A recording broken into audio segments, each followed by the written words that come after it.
Hello दोस्तों, आज के करंट अफेयर्स में आप सभी का स्वागत है। आज ही 13 अक्टूबर और 13 नवंबर का हम करंट अफेयर्स स्टार्ट करने वाले हैं। ये क्लास आप सभी को 5:30 बजे मिलती है सुबह, ठीक है। सुबह 5:30 AM पर हम क्लास लेते हैं डेली, ठीक है। तो चलिए शुरू करते हैं। आप सभी जुड़ना बिल्कुल भी मत भूलना इस क्लास में, ठीक है।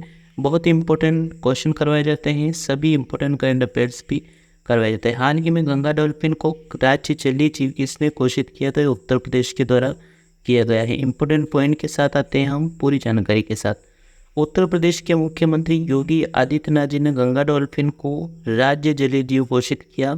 गंगा डॉल्फिन को वर्ष 2009 में भारत सरकार द्वारा राष्ट्रीय जलीय जीव के रूप में मान्यता दी गई।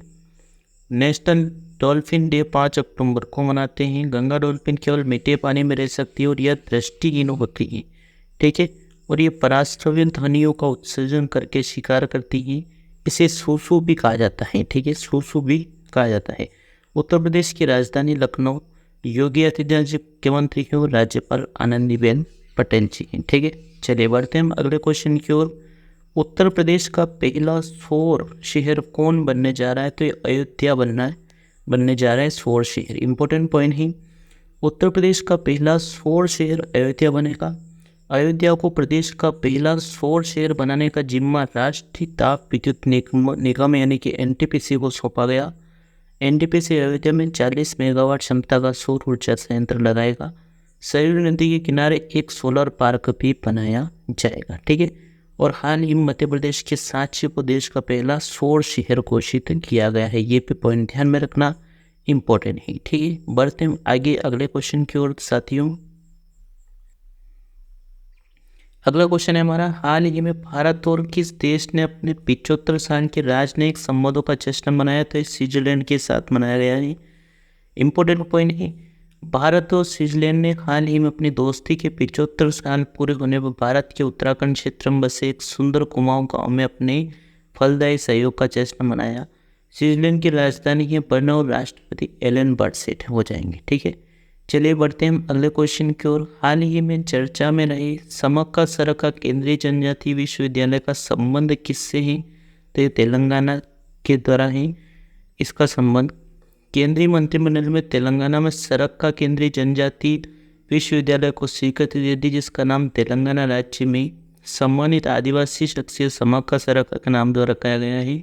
समक्का सरका कुंभ मेले के बाद भारत का दूसरा सबसे बड़ा मेला है, जो तेलंगाना के दूसरे सबसे बड़े जनजातीय समुदाय कोया जनजाति द्वारा 4 दिनों तक मनाया जाता है। इंपॉर्टेंट पॉइंट ही ध्यान में रखना, तेलंगाना की राजधानी हैदराबाद। मुख्यमंत्री के चंद्रशेखर राव साहब और राज्यपाल तमिलिसै सौंदरराजन जी हो जाएंगे, ठीक है। अगला क्वेश्चन की ओर पढ़ते हैं। हाल ही में अंतर्राष्ट्रीय बालिका दिवस कब मनाया गया? तो 11 अक्टूबर को मनाया गया। लड़कियों के अधिकारों को मान्यता देने के लिए हर साल 11 अक्टूबर को अंतर्राष्ट्रीय बालिका दिवस मनाया जाता है। 19 दिसंबर 2011 को संयुक्त राष्ट्र महासभा ने 11 अक्टूबर को अंतर्राष्ट्रीय बालिका दिवस घोषित करने का प्रस्ताव अपनाया था, ठीक है। और इस वर्ष के अंतर्राष्ट्रीय बालिका दिवस का विषय यानी कि थीम है लड़कियों के अधिकारों में निवेश, हमारा नेतृत्व हमारा कल्याण, ठीक है। चलिए आगे बढ़ते हैं अगले क्वेश्चन की ओर। क्वेश्चन हमारा, भारत और किस देश के बीच रक्षा सहयोग समझौते पर हस्ताक्षर किए गए थे? इटली और भारत के बीच किए गए हैं। भारत के रक्षा मंत्री राजनाथ सिंह 9 से 12 अक्टूबर तक इटली और फ्रांस की यात्रा पर हैं। यहाँ पर ये डिफेंस मिनिस्टर समकक्ष गुइको कोएक्टे के बीच में द्विपक्षीय वार्ता हुई है इनके बीच में। इटली की राजधानी रोम ही, राष्ट्रपति सर्जियो मेट्रेला हैं और प्रधानमंत्री जियो या मेलोनी है। यो मुद्रा यूरो हो जाएगी, ठीक है। बढ़ते हैं हम अगले क्वेश्चन की ओर। भारत सरकार के पशुपालन और डेयरी विभाग ने हाल ही में किस राज्य में हेल्प कार्यक्रम शुरू किया? तो यह झारखंड की सरकार के द्वारा किया गया है।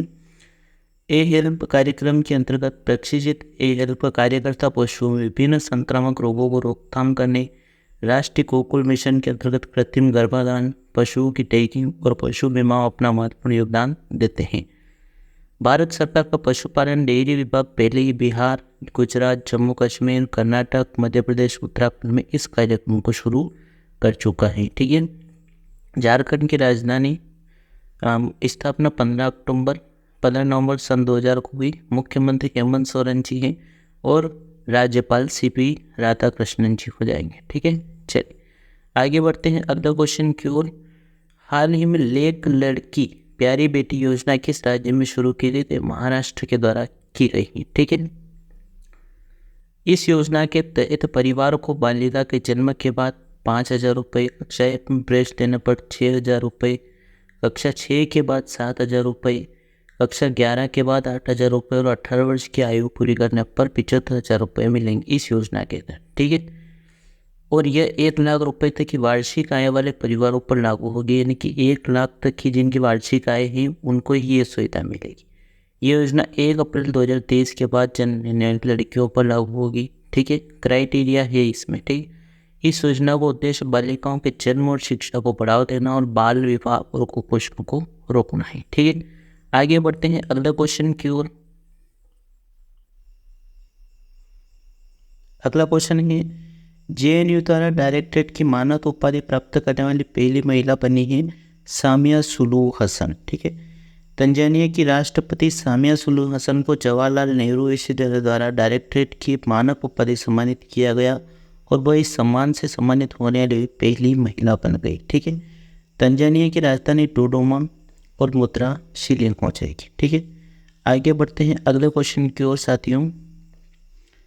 भारत की किस पुरुष युगल जोड़ी ने BWF रैंकिंग पहला स्थान हासिल किया है? तो ये सात्विक सारजय और चिराग शेट्टी ने किया है। ठीक है,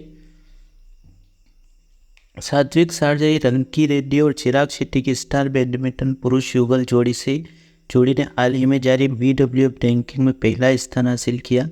सात्विक और चिराग ने इस साल 18 टूर्नामेंटों से कुल 92,411 अंक जुटाए हैं। ठीक है, आगे बढ़ते हैं अगला क्वेश्चन की ओर।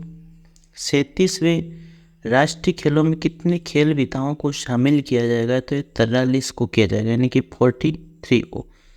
गोवा के मुख्यमंत्री प्रमोद सावंत ने जानकारी दी कि गोवा 37वें राष्ट्रीय खेलों की मेजबानी करेगा, जिसमें अब तक रिकॉर्ड 43 खेल विधाओं को शामिल किया जाएगा। 37वें राष्ट्रीय खेलों का शुभंकर मौका नाम दिया गया। ठीक है, और ये खेल 26 अक्टूबर से 9 नवंबर तक 15 दिवसीय आयोजित किए जाएंगे। इसमें 28 राज्यों और 8 केंद्र शासित प्रदेश शामिल होंगे भागीदारों में। ठीक है, बढ़ते हैं अगले क्वेश्चन की ओर। Association of mutual fund in India के नए अध्यक्ष कौन बने हैं? नवनीत मनोज। ठीक है, association of mutual funds in India AMFI ने नवनीत मनोज को चेयरमैन के रूप में चुना है। Navneet Manoj HDFC asset management के मैनेजिंग डायरेक्टर और CEO हैं। भारत में म्यूचुअल फंड एसोसिएशन की स्थापना 22 अगस्त 1995 को हुई थी। मुख्यालय मुंबई महाराष्ट्र में है। ठीक है, चलिए आगे बढ़ते हैं। अगला क्वेश्चन है हमारा, पार्लियामेंट्री स्पीकर समिट P20 कहाँ आयोजित किया जाएगा? तो ये नई दिल्ली में किया जाएगा। भारत अब 9वें P20 शिखर सम्मेलन की मेजबानी करने जा रहे हैं। 13-14 अक्टूबर को नई दिल्ली में IPO के सहयोग से भारतीय संसद द्वारा आयोजित की जाएगी। ठीक है, अगला क्वेश्चन की ओर बढ़ते हैं। 26वीं ऊर्जा प्रौद्योगिकी बैठक का उद्घाटन किसने किया? हरदीप सिंह पुरी साहब ने। ठीक है, पेट्रोलियम और प्राकृतिक गैस और आवास और शहरी मामलों के मंत्री हरदीप सिंह पुरी ने भारत मंडपम नई दिल्ली में 26वीं ऊर्जा प्रौद्योगिकी बैठक का उद्घाटन किया। ठीक है, आगे बढ़ते हैं अगला क्वेश्चन की ओर। हाल ही में 28वें बुसान इंटरनेशनल फिल्म फेस्टिवल 2023 में बेस्ट एक्सेट का अवार्ड किसने जीता? करिश्मा तन्ना फिल्म और TV अभिनेत्री है। ठीक है, हाल ही में 2022-23 के लिए राष्ट्रीय लता मंगेशकर सम्मान से किसे सम्मानित किया गया? उत्तम सिंह संगीत निर्देशक हैं। ठीक है, आगे बढ़ते हैं अगले क्वेश्चन की ओर। हाल ही में पेडिग्री इंडिया ने अपना भारतीय ब्रांड एम्बेसडर किसे बनाया है? वरुण धवन जी को बनाया है। ठीक है, मिलते हैं दोस्तों नेक्स्ट वीडियो में। वीडियो अच्छा लगा हो तो लाइक जरूर कर लेना और चैनल को सब्सक्राइब कर लेना। ऐसे ही वीडियोस देखने के लिए डेली आपको 5:30 बजे ये क्लास मिलती है सुबह। ठीक है, thank you, all the best.